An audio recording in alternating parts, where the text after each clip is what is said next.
Al segundo encuentro internacional de salud pública, en esta ocasión de la guerra a la paz. Saludamos en nuestra mesa principal al doctor Uweimar Delgado, gobernador del Valle del Cauca, el doctor Rodrigo Guerrero Velasco, alcalde de la ciudad de Cali, la doctora Gina Watson, representante para Colombia de la Organización Mundial de la Salud y la Organización Panamericana de Salud, el doctor Fernando Gutiérrez, secretario de Salud del Valle del Cauca, y el doctor Harold Suárez, secretario de Salud Pública, Santiago de Cali. Recibimos excusas del presidente Juan Manuel Santos Calderón, el vicepresidente de la República, Germán Vargas Llera, el procurador doctor Alejandro Ordóñez. Recibimos excusas de ellos por problemas de agenda, no nos pueden acompañar el día de hoy. Agradecemos su espera y esperamos disfruten de nuestra programación en estos 3 días de evento. Antes de continuar, les solicitamos colocar sus celulares en modo silencio o apagarlos si es necesario. Nos ponemos de pie, por favor, para entonar los himnos a la República de Colombia, a Santiago de Cali y al Valle del Cauca.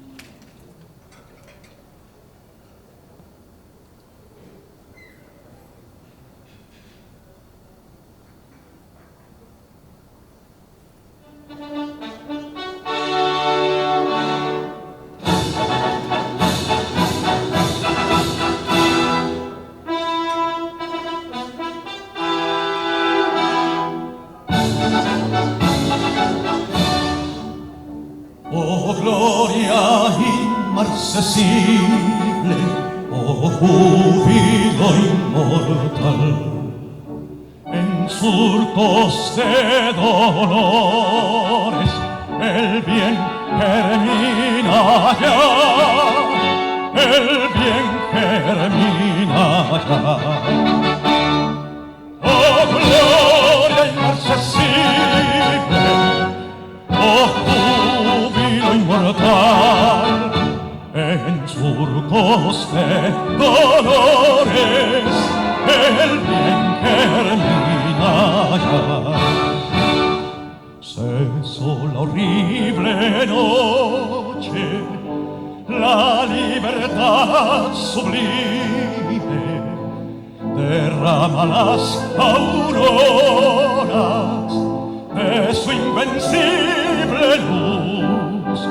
La humanidad entera que entre cadenas gime comprende las palabras del que murió en la cruz.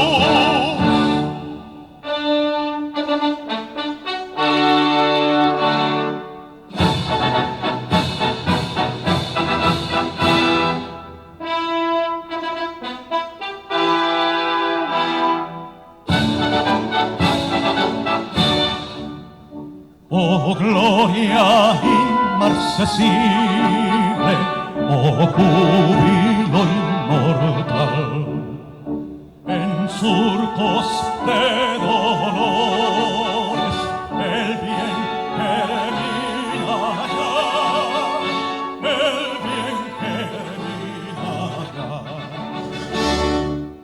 Oh gloria inmarcesible, oh júbilo inmortal, en surcos de dolores el bien germina ya.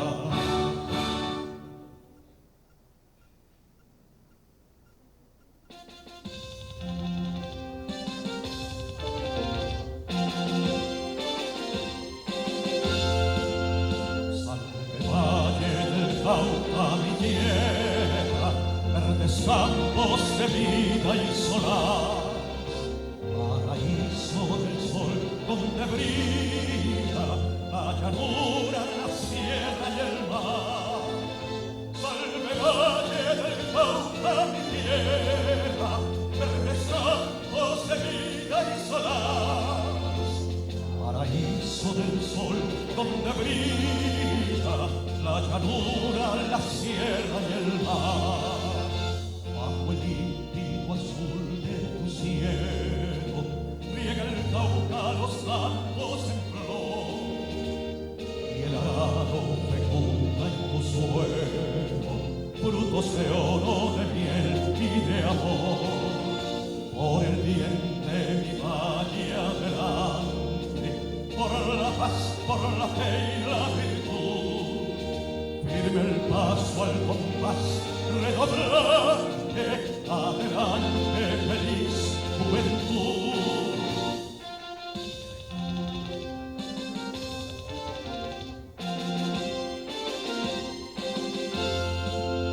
Salve valle del Cauca mi tierra, verdes campos de vida y solar, paraíso del sol donde brilla la llanura, la sierra y el mar.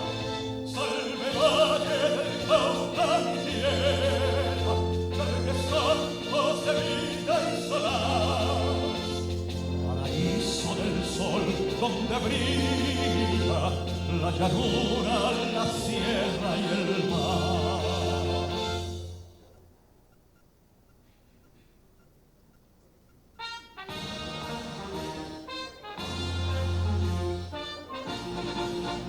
Gloria siempre a Santiago de Cali, flor y fruto de nuestro país, mundo y patria que es una y es santa, es taller, templo, estadio y jardín, precursora de la independencia, fiel heraldo de la libertad. Nuestros padres ganaron la guerra y nosotros ganamos la paz. Tierra madre, veras, tierra buena, que a la pena ancestral pones fin, donde nadie es extraño ni esclavo, y es hermoso nacer y vivir. Canta el río canciones de cuna, y alza el viento el humano pregón. Te llevamos tatuada en el pecho, con estrellas sobre el corazón.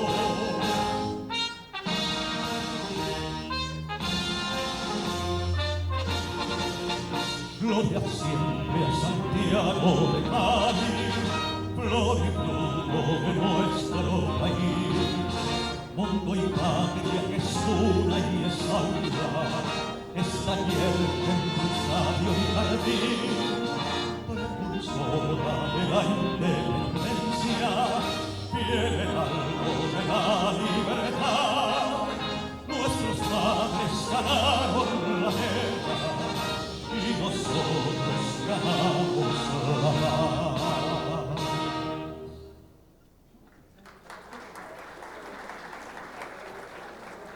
Muchísimas gracias a Francesco por la interpretación de los himnos a nuestros símbolos patrios. Damos inicio entonces a este segundo encuentro internacional de la salud pública y recibamos entonces al alcalde de la ciudad de Cali, Rodrigo Guerrero Velasco, quien tendrá su intervención sobre el tema la epidemiología de la violencia.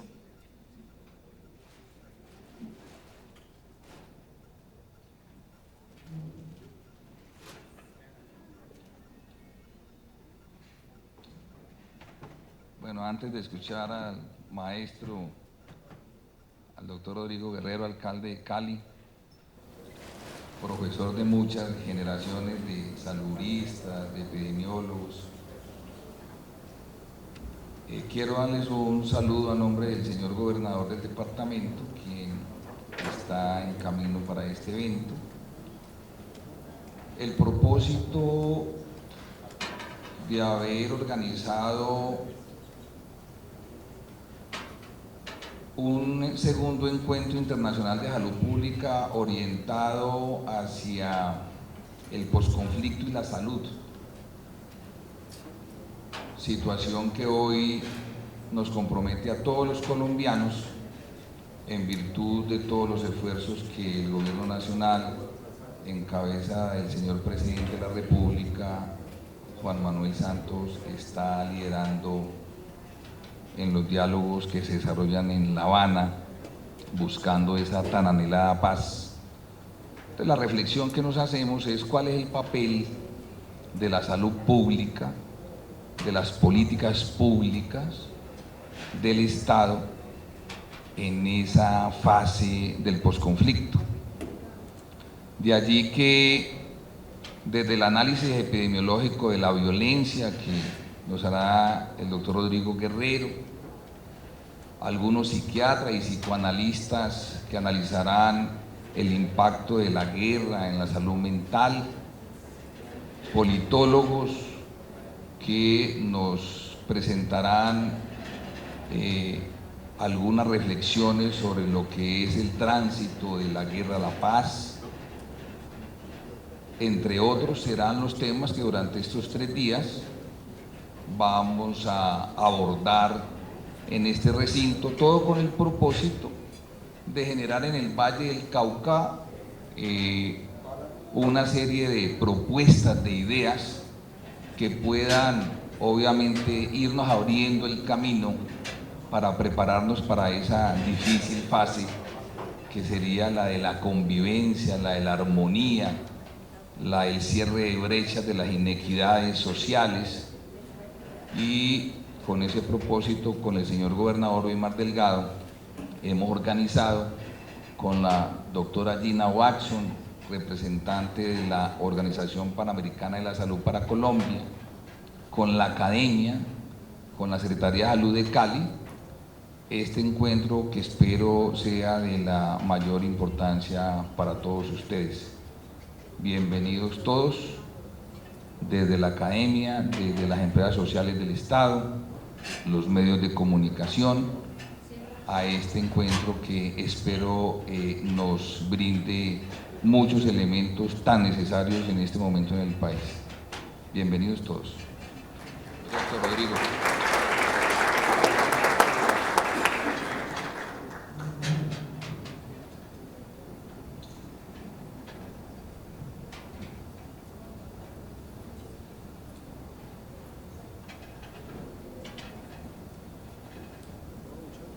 Muy buenos días.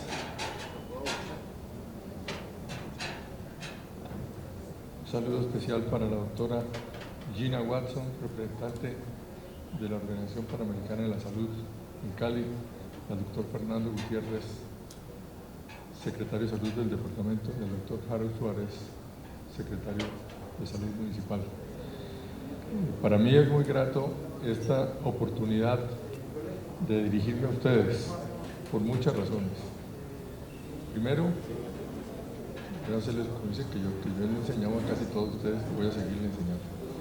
Hoy es 3 de diciembre, día que conmemoramos el natalicio de Carlos Finlay, el médico cubano que descubrió la transmisión de la fiebre, de la malaria, después de la fiebre amarilla, por el mosquito. Como dato interesante, para que no se les olvide, porque de mis clases la gente se acordaba era de los chistes y las anécdotas, no lo importante. Les quiero contar que Finlay era epidemiólogo de la época heroica de la epidemiología, a la cual fue Carrión también, que ellos hacían como principio ético que tenían que ser ellos los sujetos de experimentación. Finlay, cuando tenía ya la hipótesis de que el zancudo transmitía la malaria, hizo que unos zancudos picaran a una paciente con malaria y después él se sometió a que lo picaran a él. Para fortuna de Finlay, no se infectó, porque no se conocía que se necesita un periodo de maduración en el mosquito que dura entre 10 y 15 días. El mosquito no es infeccioso sino después de un periodo de maduración del esporozoito en el intestino. Pero sí, como estamos tocando el tema de la época del postconflicto, ¿qué implicación tiene eso? Sí, que esa era la época heroica, repito, que ya no se da. que Carrión le costó la vida cuando se inyectó la Bartonella.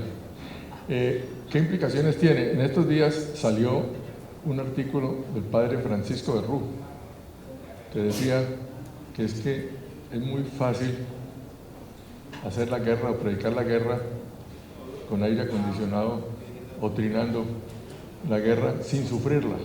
Dice, la guerra que él ha visto en el Magdalena Medio, por ejemplo, es atroz. Porque el sufrimiento que causa la guerra es indescriptible. Eso no lo saben sino las personas que lo viven. Entonces, como conclusión, decir, la guerra es algo atroz y no es una cosa que se pueda uno alegremente predicarla si uno no la va a sufrir. Salgo otro poquito. Los economistas, aquí no hay ninguno, entonces puedo hablar mal de ellos. No, hablar bien de ellos, no está el ministro. Los economistas dicen con frecuencia cuando toman esas medidas heroicas financieras, dicen, ese es el precio que tenemos que pagar. Pero ellos no lo pagan. Cuando dicen el salario mínimo no lo subimos sino el 2% o el 1%, es que ese es el precio que tenemos que pagar. Ellos no se suben el 1%, le suben el 10%, le suben más.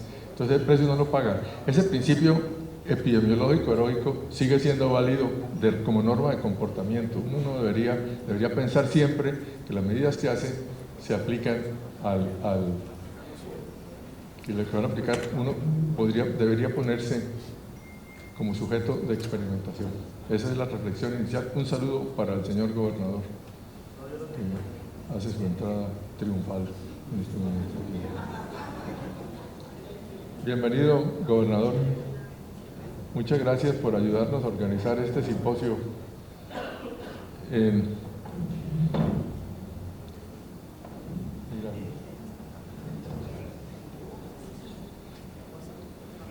Gobernador, muchísimas gracias, bienvenido. Estaba yo comenzando a hablar sobre la epidemiología de la violencia, como era la idea. Y pensando yo en la historia que me ha tocado vivir, uno mira Colombia como un país que ha sido violento desde hace muchos años. Cuando uno mira los registros del DANE de 1938, que fue el momento en que apareció a llevar registros de homicidios, la tasa de homicidios de Colombia en ese momento era 18 por 100.000 habitantes. 18 por 100.000 habitantes sería absolutamente inaceptable en el día de hoy. Sin embargo, nosotros pensamos que esa era una época de paz. 18 por 100.000, si lo tuviéramos en este momento, sería inaceptable. Comparándonos con los países vecinos, en el concierto mundial sería absolutamente inaceptable. Después tuvimos un aumento en la época del periodo de la violencia, los años 50, la tasa subió como 45. Después se hizo el Frente Nacional y bajó la tasa, pero se quedó en 22, ya no bajó a 18. Hay un efecto residual que yo pienso que es cultural y ahora podemos entrar en eso. Y después, en el año 83, específicamente, uno vuelve a ver que la violencia, la tasa de homicidios comenzó a subir de una manera dramática. Eso coincide con la declaración de las FARC de usar la comercialización de la coca como el combustible para fomentar la revolución. Y ellos decían, vamos a destruir el imperio desde adentro. Si le metemos coca, que los gringos sufran las consecuencias de eso, no hay problema. Entonces, y se ve clarísimo ese efecto que coincidió con la epidemia de crack en Estados Unidos y en otras partes, fue cuando, en el año 83, Colombia entró en esa onda y subió las tasas de homicidio hasta hace 7, 8 años, que llegaron a tener un nivel de 60, 70 homicidios por 100.000. Eso era algo increíble. Después han vuelto a bajar, ahora andan alrededor del 35 por 100.000. Punto de referencia, Uruguay tiene 4 o 5 homicidios por 100.000. O sea, epidemiológicamente podemos decir que Colombia es un país que ha tenido violencia homicida desde hace muchos años. Cali, especialmente, Hace unos años, cuando fui alcalde la primera vez, la principal causa de muerte en Cali era homicidios, mucho más que enfermedades comunicables que ya prácticamente están desaparecidas, más que las enfermedades crónicas, hipertensión o cualquiera de las enfermedades cardiovasculares. Era homicidios, algo absolutamente inexplicable. Y cómo, mejor dicho, inaceptable. ¿Cómo era que una ciudad como Cali tenía esas tasas de homicidios? Allí, cuando entré yo, comencé a hacer los estudios de violencia y definí, hace algunos años cuando fui alcalde, definí que el problema principal de Cali era la violencia. Y hice lo que los epidemiólogos hacemos, es cuando nos encontramos frente a una enfermedad de origen desconocido.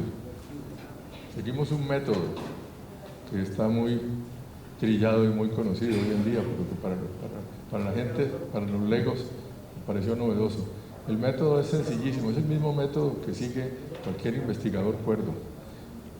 Ustedes, algunos recordarán en el librito de epidemiología que yo tenía, puse como ejemplo de epidemiología descriptiva una novela de Sherlock Holmes, donde Sherlock Holmes va explicándole a su amigo Watson, cuando van a las escenas del crimen, cómo debe proceder el investigador. Exactamente el mejor ejemplo de epidemiología no hay. Epidemiología descriptiva. Entonces, digamos, yo dije, estudiamos qué está pasando con los homicidios en Cali. Y allí comenzó Cristo a padecer, no el ministro, sino Cristo. Comenzó a padecer porque la policía daba un dato y medicina legal daba un dato del doble. Era absolutamente inexplicable que en una ciudad hubiera esa diferencia tan grande. Entonces nos sentamos a ver cuál era el problema. Descubrimos que la policía contaba únicamente los muertos que ellos encontraban en la calle muertos. Los que llevaban al hospital y morían después no los contaba. Entonces subestimaba la cifra de homicidios. En cambio, medicina legal llamaba muertos en Cali todos los que morían en Cali. Como en Cali viene mucha gente del municipio vecinos heridos y morían aquí, ellos decían, un muerto en Cali. Pero la salud pública, que nos enseña la doctora Gina, dice que hay que buscar es la lesión inicial, la causa básica, dónde ocurrió la lesión inicial. Si fue en Jumbo, el muerto de Jumbo, no el muerto de Cali. Entonces comenzamos a hacer ese esfuerzo de estudiar qué pasaba con esos homicidios, que repito, era la principal causa de muerte de la ciudad. Y pues comenzamos a hacerle lo que hace el epidemiólogo. Una vez que ya define el problema que quiere estudiar homicidios, hace la descripción del fenómeno. ¿A quién, dónde, cuándo le da? Entonces hicimos la descripción. Ustedes, Gonzalo Guerra y yo, ya habíamos nacido, ustedes la mayoría no, pero en ese momento era la época del auge del cartel de Cali. La hipótesis nuestra era que todo era debido al narcotráfico. Era lo lógico pensar, a pesar de que Sherlock Holmes le dice a Watson que el epidemiólogo, que el detective no debe tener ideas preconcebidas cuando va a recoger la información, porque si no comienza a recogerla selectivamente. A pesar de eso, nosotros teníamos esa hipótesis que no nos podíamos liberar, pero comenzamos a ver dónde y cuándo ocurrían. Entonces vimos que la mayoría ocurrían los fines de semana. Entonces vimos 2/3 partes ocurrían viernes, sábado y domingo. Era como raro que los narcotraficantes esperaran el fin de semana para saldar sus cuentas. En cambio, el reflejo de salud pública es que lo que ocurre en los fines de semana en nuestra cultura está asociado con alcohol. Entonces comenzamos a medirle el alcohol, la alcoholemia a las víctimas. Más del 50% estaban intoxicados, no era un par de cervecitas, estaban intoxicados. Entonces ya era todavía más raro que esperar el fin de semana los emborracharan para matarlos. Comenzamos a ver a quiénes afectaba eso. Vimos que eran muchachos jóvenes, varones, de estratos bajos. Entonces comenzamos a hacer un cuadro, a entender qué podía haber detrás de todo eso. Vimos que el 90% eran por armas de fuego. Entonces hicimos lo que los epidemiólogos hacemos desde tiempos de John Snow. Ustedes recuerdan, John Snow era dentista, famoso porque le había dado anestesia a la reina Victoria en contra del mensaje bíblico que parirás con dolor tus hijos. Le dio anestesia de cloroformo a la reina Victoria. Ese John Snow era meticuloso observador y encontró que en ciertas áreas de Londres las epidemias de cólera se relacionaban con unos sitios donde sacaban las bombas. En ese tiempo no había acueducto domiciliario, sino que la gente tenía que ir y sacar el agua. Que la gente que tomaba agua de ciertas bombas se contagiaba de cólera, y esas epidemias famosísimas de cólera. Entonces lo que él hizo fue quitarle el manguito a la bomba que él presumía, la bomba de Broad Street, de la calle Broad, donde él presumía que la gente se infectaba, y controló la epidemia. El mérito era que no tenía idea de la teoría infecciosa, no se había descrito. Pasteur no había descrito la teoría infecciosa, sino él dijo: si yo hago esto, le quito eso, le produzco, le corrijo y controlo la epidemia de cólera. Entonces lo que hicimos nosotros, siguiendo, si se asocia con alcohol y con armas de fuego, quitemos el manguito, prohibamos el consumo de alcohol, la ley semiseca, lo que después llamamos MOCUS, ley zanahoria, y prohibición del porte de armas. Y medimos, como aconseja el método de salud pública, 35% de homicidios menos en Cali con esas dos medidas. No sabíamos todavía por qué. Entonces comenzaron las mismas objeciones que le pasó a otro que hizo algo por el estilo. Fueron los famosos Richard Doll y Bradford Hill, los médicos y estadísticos ingleses, que en los años 50 descubrieron que había una asociación entre el consumo de cigarrillo y el cáncer de pulmón. Ellos publicaron esa asociación. Y entonces comenzaron todos los epidemiólogos pagados por las compañías de cigarrillo. Un momento, ¿por qué? Ese era un estudio de casos y controles. Los que se acuerdan qué es eso, era gente que cáncer y le preguntaban si fumaban, y no cáncer, le preguntaban si fumaban, y había una diferencia muy grande. Entonces los epidemiólogos de las compañías de cigarrillos le dijeron: no, señor, usted tiene que explicar por qué. Mientras usted no explique por qué, eso es un hallazgo. Él le dijo: dejen de fumar. Entonces hizo un estudio buenísimo, porque como cuando se publicaron en el Lancet esos artículos, muchos médicos dejaron de fumar.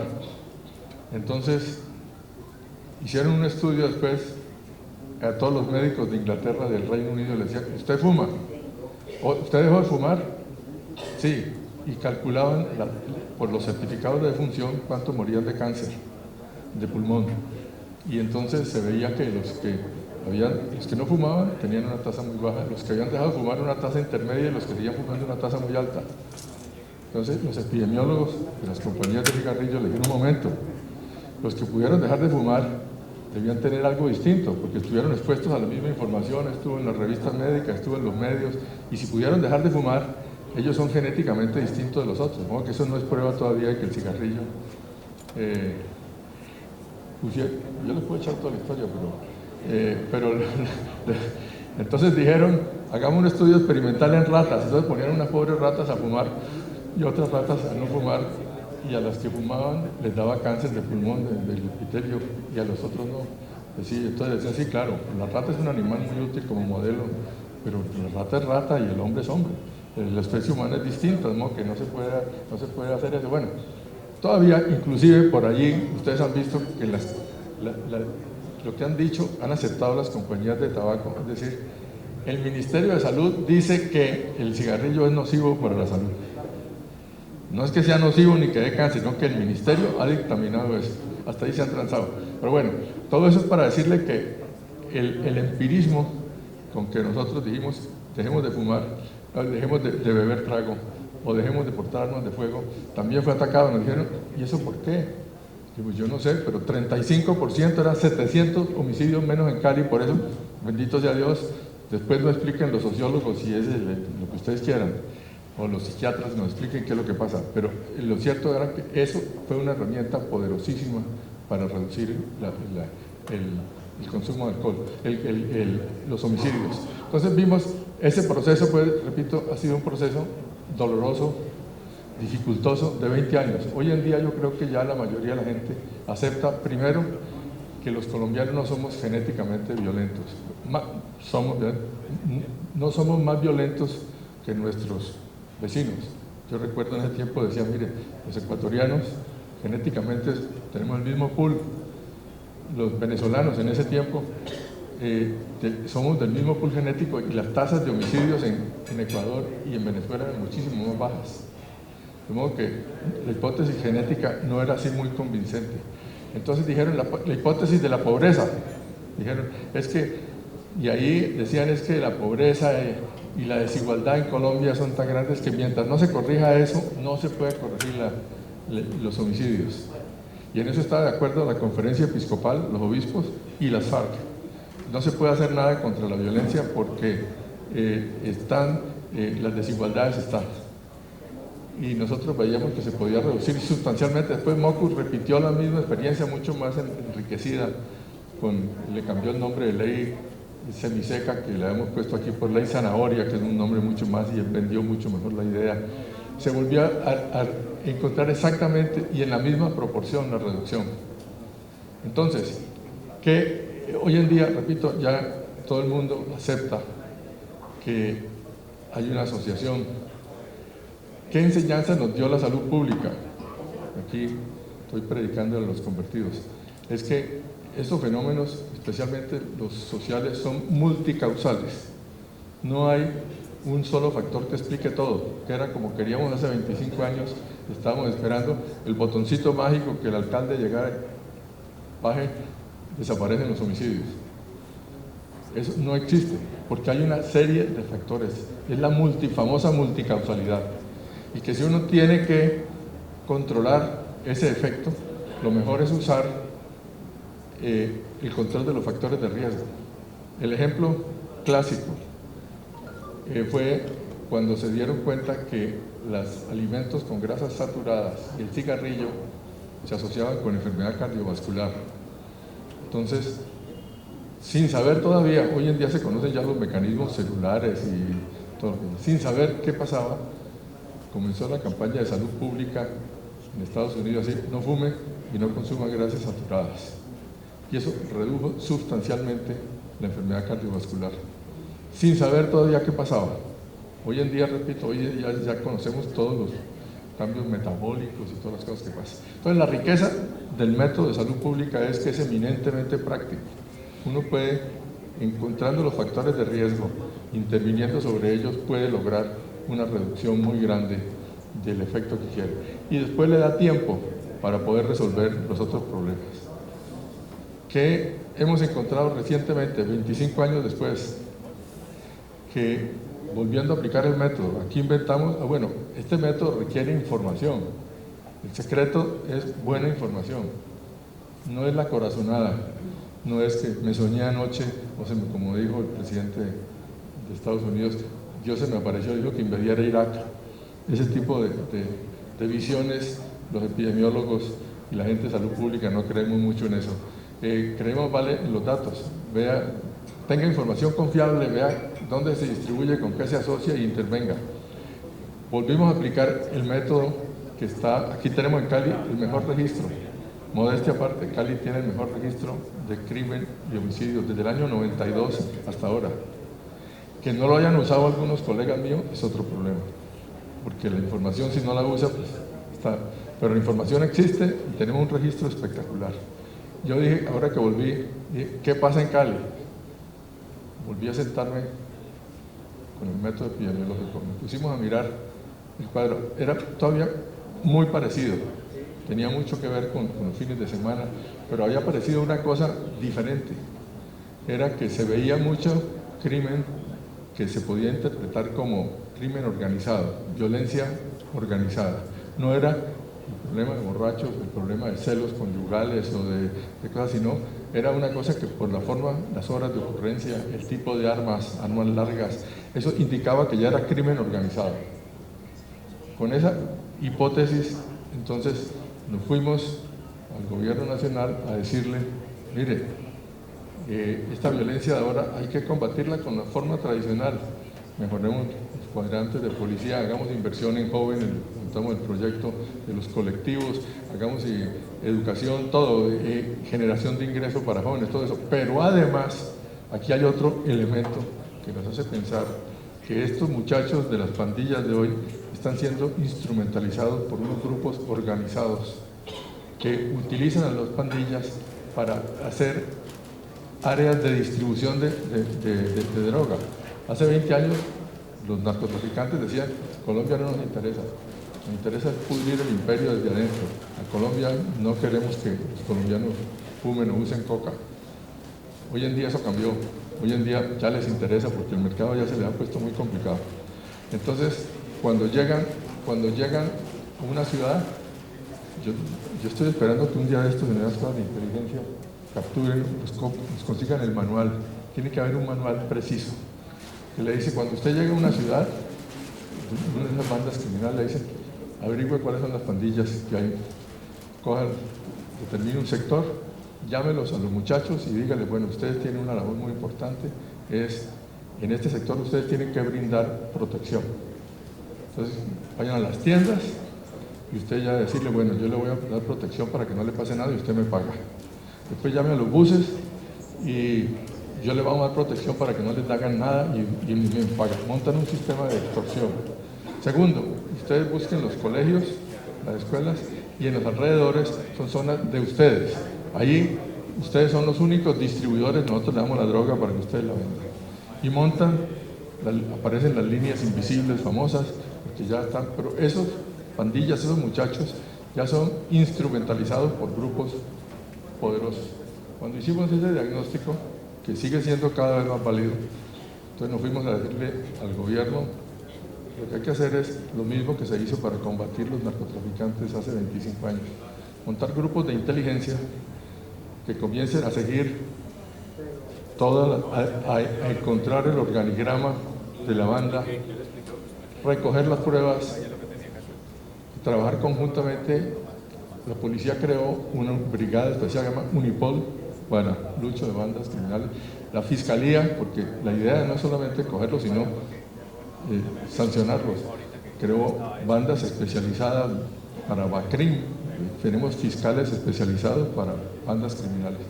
Y comenzaron ese proceso en Cali desde noviembre del año pasado. Los datos son, en octubre iban 57 bandas neutralizadas. Eso quiere decir que habían cogido al jefe y la mayoría de los integrantes, sancionados todos, porque las pruebas que recogen son de tal contundencia que todos se allanan, como dicen en términos legales, a la ley.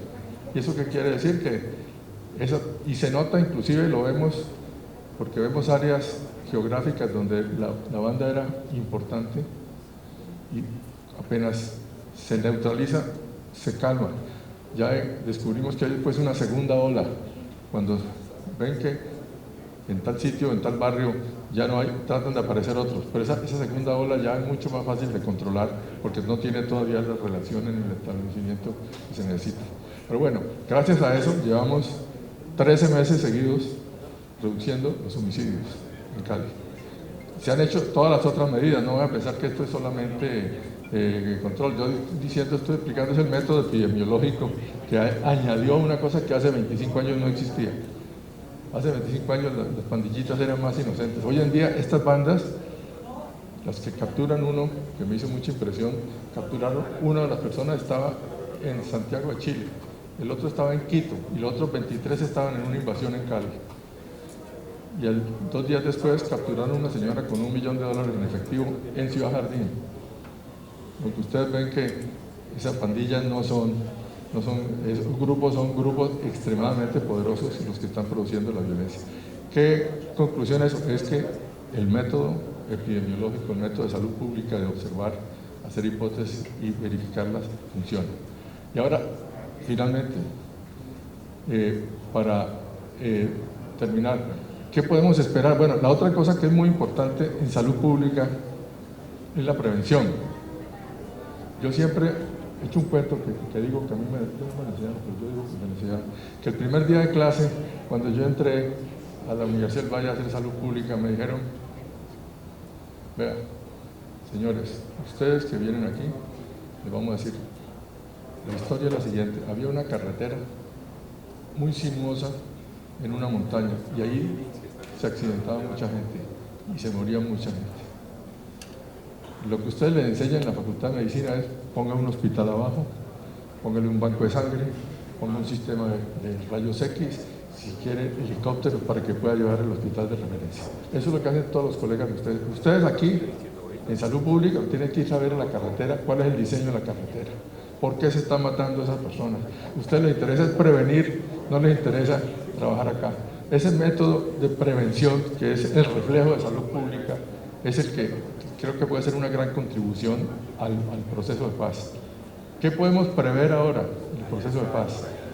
Que se van a desmovilizar gentes, campesinos, cuya nivel educativo y nivel cultural es muy bajo, que han sido gente que trabajaba el campo y que después por razones económicas, ideológicas, muy pocas, se han metido a la violencia.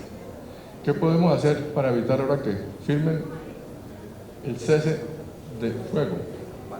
Eso no es la paz. La paz comienza allí. La paz comienza el día que se firme en La Habana. Yo estoy seguro que se va a firmar en los acuerdos. Ahí comienza el proceso de paz. ¿Y qué podemos hacer para prevenir?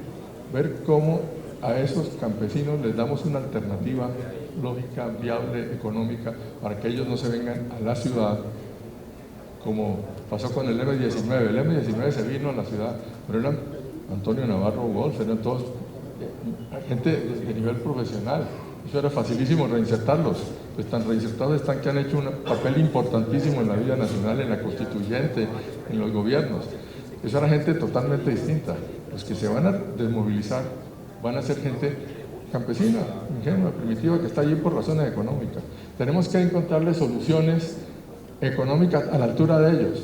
Si se vienen a Cali a vender bonais en una esquina, nos va a pasar lo que le pasó a El Salvador y a Guatemala, que suben las tasas de homicidio. Volvemos otra vez a tener, porque esa gente no sabe hacer sino eso. Ellos primitivos saben y tienen el equipamiento mental y físico, saben disparar y no saben otra cosa. Entonces, si no le hacemos esa propuesta, que lo podamos encontrar alternativas económicas, que lo podamos reinsertar con propiedad de la tierra, que es la razón por la cual las FARC han peleado, que les den propiedad, que les damos asistencia técnica y acceso a mercados en condiciones económicas. Si no hacemos eso, vamos a sufrir otra epidemia de homicidios en Cali, especialmente porque en el sur son los reductos donde están las FARC, en la Cordillera Central y en el norte del Cauca. Ahí están los compañeros de las FARC que si se desmovilizan se vienen a Cali. Entonces, ¿qué podemos anticipar? Usar la salud pública para prevenir. Entonces yo les decía, el método de la salud pública es poderosísimo, pero es simplemente estudiar la realidad, ver con qué se asocia y tomar medidas preventivas. A veces, muchas veces ni las entendemos todavía porque la ciencia no ha evolucionado finalmente hasta que lo pueda explicar.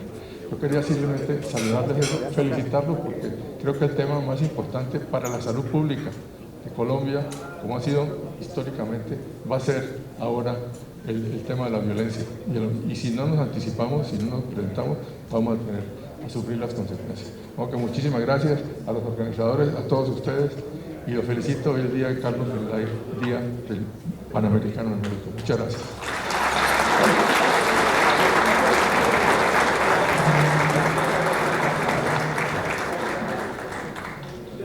Agradecemos al doctor Rodrigo Guerrero Velasco, alcalde de Santiago de Cali, por su importante intervención y ponencia en este segundo encuentro internacional de salud pública. Le damos la bienvenida a nuestra mesa principal al doctor Weimar Delgado Blandón, gobernador del Valle del Cauca, y al doctor Harold Suárez, secretario de Salud de Santiago de Cali. Invitamos al señor gobernador para que se dirija ante ustedes.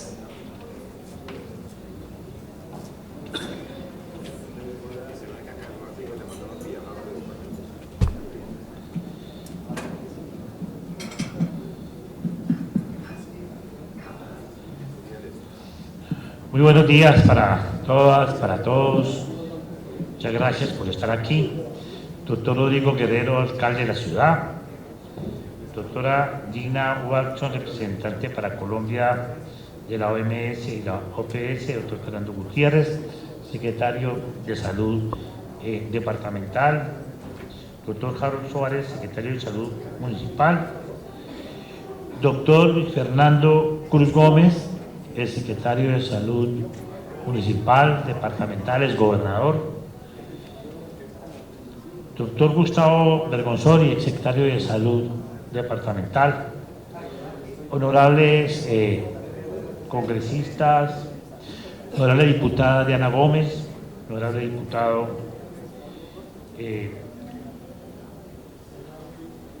Ramiro Rivera,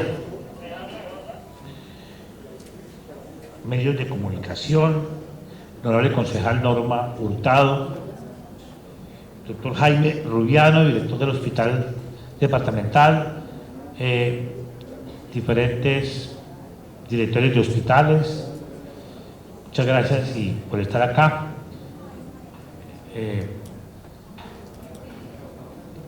Señor Contralor de Cali, doctor Gilberto Hernán Zapata, señoras y señores, el Valle del Cauca, departamento que me honro en gobernar por decisión popular, abre sus puertas hoy a un grupo de académicos, estudiosos de la salud pública, epidemiólogos, politólogos, psiquiatras, psicoanalistas, con el propósito de analizar y proponer alternativas sobre el fin del conflicto armado, la paz y el papel de la salud pública. El Valle del Cauca se complace en propiciar estos espacios académicos como contribución al proceso de paz, donde investigadores multidisciplinarios generan propuestas para consolidar la paz. Nada más reconfortante que esta coyuntura que vive Colombia, cuando más de 40 millones de colombianos acompañamos a este proceso y al gobierno nacional en su esfuerzo de hacer posible la paz en Colombia después de tantos años de conflicto armado. Los vallecaucanos estamos comprometidos con la paz y como gobernador tengo la responsabilidad de liderar todas las acciones necesarias para que el Valle del Cauca se consolide en ese proceso de paz. Por ser el Valle del Cauca el departamento que más recibe en Colombia a las víctimas del desplazamiento, a través de la Secretaría de Salud, de la Oficina Asesora de Paz y la Secretaría de Equidad y Género, se están implementando políticas públicas que permiten desarrollar proyectos de intervención psicosocial para esta población en varios municipios que le permitan reconstruir nuestro tejido social. Al pactarse la paz con un grupo insurgente, se espera una etapa de calma y sosiego, porque aquí es la guerra, es el fin, supuestamente, pero se trata de una paz imperfecta o una paz parcial, porque este conflicto es complejo y múltiple. Hay que hacer el ejercicio de imaginarse los escenarios posibles donde se desenvolverá la sociedad colombiana del posconflicto. Entonces el posconflicto debe ser el escenario propicio para empezar a nivelar las cargas y comenzar a superar los variados y complejos problemas que sufre la población colombiana afectada por el desangre de la corrupción estatal en connivencia con la voracidad del sector privado. Por consiguiente, es necesario reorganizar las instituciones, el derecho y la justicia para alcanzar un verdadero Estado social de derecho. Ello se logrará o se logra a partir del reconocimiento de la verdad, de la realidad específica de las regiones que integran a Colombia. Esto implicará, mínimo, una seria reforma agraria, una reforma a la salud, a la justicia y a la educación. Solo habrá paz total cuando se logre el estado de bienestar el Estado social de derecho de verdad, o al menos el reconocimiento de los derechos sociales, culturales y económicos, cuando funcionen bien los derechos humanos y sean respetados y cuando no se vulneren los derechos colectivos, es decir, cuando opere la Carta de Derechos Humanos que está establecida en la Constitución Nacional. Hasta ahora, el Estado Social de Derecho ha sido un enunciado constitucional, meramente, pero con un cumplimiento recortado. La paz es un bien colectivo para poder gozar el derecho a la vida y a los otros derechos humanos. La paz no solamente es ausencia de guerra, la paz es el conjunto de condiciones que le permitan a los seres humanos vivir dignamente, sin angustias ni temores. Esa sería la verdadera paz del posconflicto. Mientras que tengamos en Colombia angustias, temores, desigualdades sociales, mientras no tengamos la verdadera revolución del agua potable en todos los rincones de Colombia, porque mientras que Buenaventura, y yo lo repito cada que pueda, delante del presidente, delante de los ministros, delante del procurador, delante de quien sea, mientras que Buenaventura este año ya está proyectado, lo entregará 4,5 billones al Poder Central en solo impuestos salariales, no tiene agua potable, no tiene agua tratada y tiene los ríos más caudalosos de corto aliento que regresan al mar. Entonces, despertemos. ¿Cómo es posible que en Buenaventura pasen semanas sin agua o tengan solamente 3 horas de agua a la semana? Y es el puerto que le da. El año pasado, en el 2013, le entregó a la nación 4,3 billones. Hace 10 años le dio 1 billón y ya va para este año, va a ser 4,5 billones. ¿Cómo va a ser posible que no tengamos regalías portuarias para Buenaventura? Pero no solamente para Buenaventura, para el Valle del Cauca, que sufre la violencia y el desplazamiento de la violencia. De tal manera que se requiere aterrizar y que aterricemos del discurso a la realidad, a lo que se puede hacer por los demás seres humanos para la verdadera paz del posconflicto. Claro, hay voluntad del gobierno nacional, hay voluntad de muchísimos sectores, pero tiene que esa voluntad política plasmarse en hechos concretos, reales y presupuestales, y la distribución del recurso de la nación en verdadera revolución social. Por ejemplo, el problema carcelario. El Valle del Cauca tiene 9.000 y algo más de cupos carcelarios, pero ¿cuántos hay reclusos? ¿Ustedes lo saben? Más de 17.000. Más de 17.000. En Buenaventura hay 300 cupos carcelarios. ¿Saben cuántos hay presos? El doble. Hay 600. O sea, hay hacinamiento. Pero la situación más grave del Valle del Cauca, yo no sé si de Colombia, es Cali. Cali tiene en cupos 1.667 cupos, pero tiene más de 6.000 presos. El problema también es de legislación, porque la mayoría apenas están acusados, lo que llaman en estudios procesales que no son condenados. Es la mayoría. La mayoría no son los que están condenados. Entonces, allí hay problema también de legislación a nivel nacional, que los que sencillamente apenas son acusados, no comprobados, no verificados como una conducta típica, antijurídica y culpable, se puedan ir con una póliza para la casa o domiciliaria, o en fin. Pero esa situación de Cali es una bomba de tiempo muy compleja, porque es que eso es un hacinamiento bárbaro.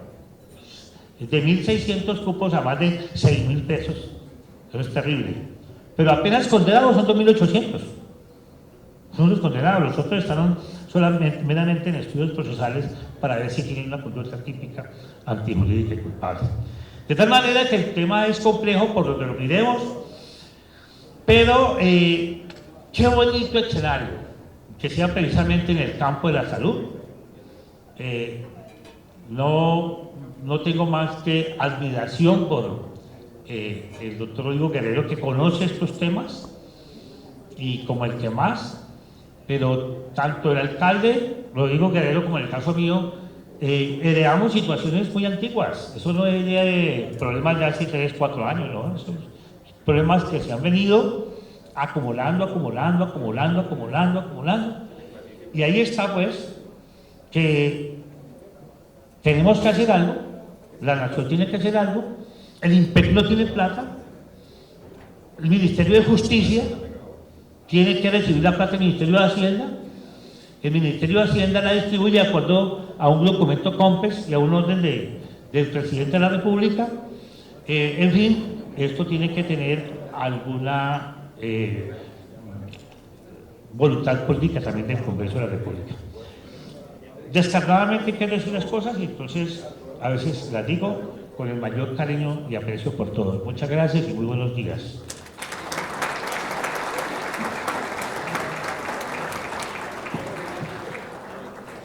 Muchísimas gracias al doctor Weimar Delgado, gobernador del Valle del Cauca.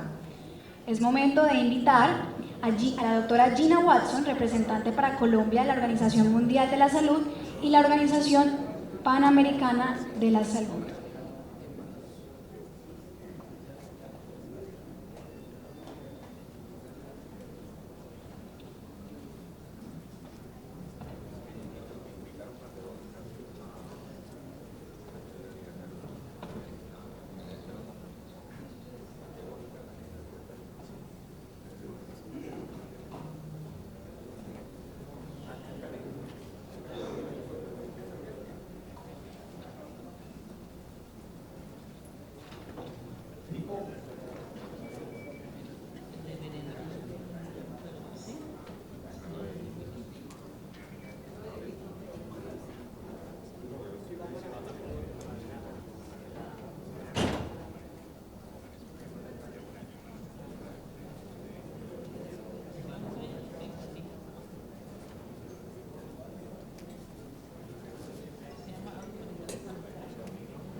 Muy buenos días a todos.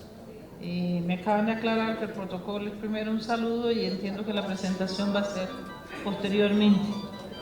De tal forma que quisiera iniciar dándole las gracias a los colegas organizadores de este segundo encuentro.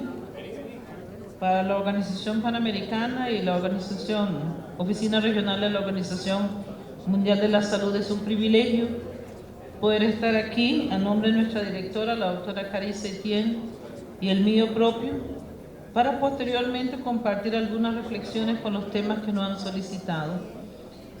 Igualmente estará acompañando el taller el doctor José Romero Teruel, uno de nuestros colaboradores en salud pública insignes de la organización desde hace mucho tiempo y que ha manejado con mucha propiedad el tema de salud y paz, sobre todo en los procesos de pacificación de Centroamérica. Igualmente que el doctor Guerrero, yo quiero compartir con ustedes que ayer la OPS cumplió 112 años. Como saben, somos la organización especializada en salud más antigua del mundo y que en el transcurso de estos 112 años se ha logrado hacer importantes contribuciones al desarrollo de salud pública en la región.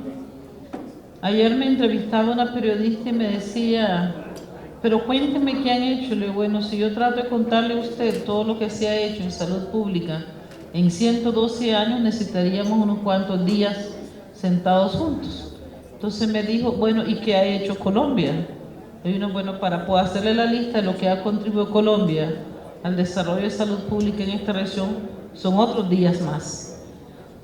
Lo cierto es que se han aprendido muchas lecciones desde el tiempo de Carlos Finley, desde la razón de ser de esta organización que comenzó en respuesta al reto de las grandes epidemias afectando el comercio y la necesidad de poder dar respuesta a la situación de salud de nuestros Estados miembros, los 38 que tenemos en las Américas, pero también de cumplir con el mandato y la voluntad de esos 38 estados en materia de política de salud, en materia de respuesta, en poder conservar los logros que se han obtenido en el control, la eliminación y la erradicación de enfermedades transmisibles, inmunoprevenibles, en la respuesta de desarrollo de competencias y generación de evidencia en la toma de salud pública y en el desarrollo de los sistemas de salud. Creo que este encuentro evidencia aún más lo que se hace en salud pública al crear un espacio donde podemos compartir reflexiones, acuerdos, decidencia, pero sobre todo la comprensión del alcance actual de lo que es la salud pública, su trascendencia en la paz, en el desarrollo y la necesidad y la responsabilidad de todos en este proceso.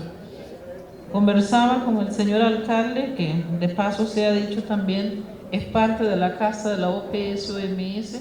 El doctor Rodrigo trabajó con nosotros mucho tiempo, maestro de muchos y en muchos países, de que aún tenemos mucho que andar, pero que lo que se está haciendo en Colombia, en Cali, en otras ciudades, en el desarrollo de sus modelos de atención y en el compromiso con las políticas de salud y con la paz, va a crear otra cátedra en salud pública a ser compartido con el resto de las Américas. Porque el tema de la paz no es solamente el tema del conflicto con la guerrilla, el tema de la paz también es el tema de la situación que tenemos en el Triángulo, en El Salvador, en Honduras, en Guatemala y en otros países afectados por la violencia, el narcotráfico y el crimen organizado. Son muchos los retos, pero no hay duda que es mucha la capacidad también de dar respuesta a ello. Así que nosotros miramos con mucha apertura la posibilidad de trabajar en Colombia en el tema de paz, salud y paz.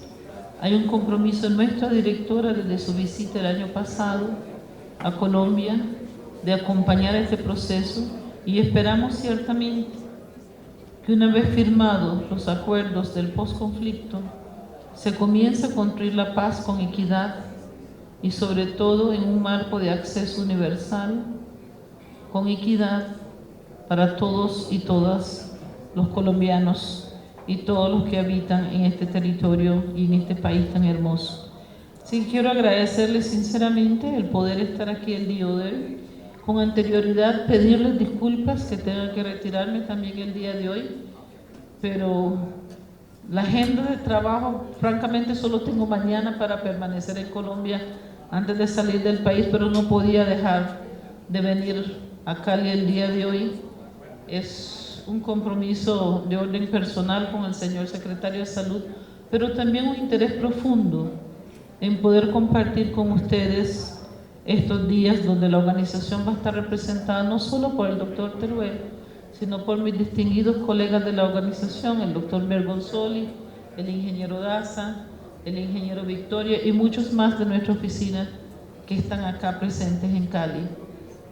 Y ciertamente Colombia ha sido uno de los países que más profesionales, creo yo, o de los que más profesionales han contribuido al desarrollo de estos 112 años de la Organización Panamericana de Salud, el cual reconocemos con agradecimiento y con respeto a la capacidad científica, técnica y el compromiso con salud por la región de las Américas. Cierro diciendo nuevamente a los señores de las autoridades de Cali, que para nosotros es un honor y un privilegio acompañarlos en esta segunda jornada de salud internacional de salud pública. Muchas gracias y Dios me los bendiga a todos y todas. Muchas gracias, doctora Gina Watson. Les damos cordialmente entonces la bienvenida a este segundo encuentro internacional de salud pública. En este momento los invitamos a que pasen a un refrigerio. Tienen ustedes las fichas en cada una de sus escarapelas. Al regreso daremos inicio a todas las temáticas a abordar en este evento. Adelante.